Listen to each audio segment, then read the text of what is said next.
থেকে ভিডিওটা দেখছেন সকলকে আন্তরিক শুভেচ্ছা জানিয়ে শুরু করছি। আশা রাখি আপনারা ভালো আছেন।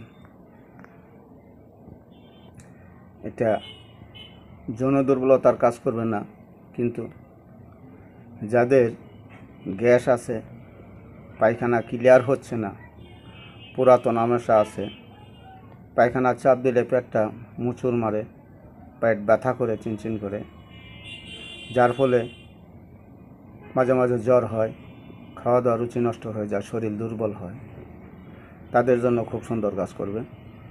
ভিডিওটা ভালো লাগলে লাইক করবেন, শেয়ার করবেন, কমেন্ট করবেন। আপনাদের কোনো মতামত থাকলে জানাবেন। যারা সাবস্ক্রাইব করেন না তারা সাবস্ক্রাইব করবেন। যে হার্বসগুলো দেখতে পাচ্ছেন, এটা হলো ত্রিফলা।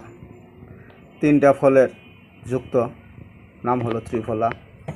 এই যে দেখতে পাচ্ছেন, এটা হলো হর্তকি। হর্তকি এমন একটা ওষুধ যেটা নবজীবন লাভ করা যায়।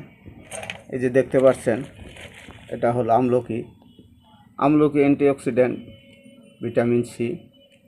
এটা মোটামুটি সব রোগেরই কাজ করে। ভিটামিনের রাজা হলো আমলকি। আর এটা দেখতে পাচ্ছেন, এটা হলো বহরা। বহরা এটা শ্বাসটা যৌন রোগের কাজ করে। আর এই যে এটা খোসাটা, এই খোসাটা পেটের যাবতীয় সমস্যার জন্য কাজ করে। এই 3টা একত্র করবেন, করে যেরকম চূর্ণ করবেন। এই চূর্ণ 1 চা চামচ করে সকাল সন্ধ্যা কুসুম গরম পানির সাথে সেবন করতে হবে। এভাবে যদি আপনারা নিয়মিত কিছুদিন খেতে পারেন, তাহলে যাদের পুরাতন আমাশয় আছে, পায়খানা ক্লিয়ার হয় না, পেটটা মুচড় দেয়, তাদের জন্য সুন্দর কাজ করবে। পেট ঠিক তো সব ঠিক। পেট ঠিক হলে যৌন রোগের জন্য যে ওষুধই খাবেন সে ওষুধে কাজ করবে।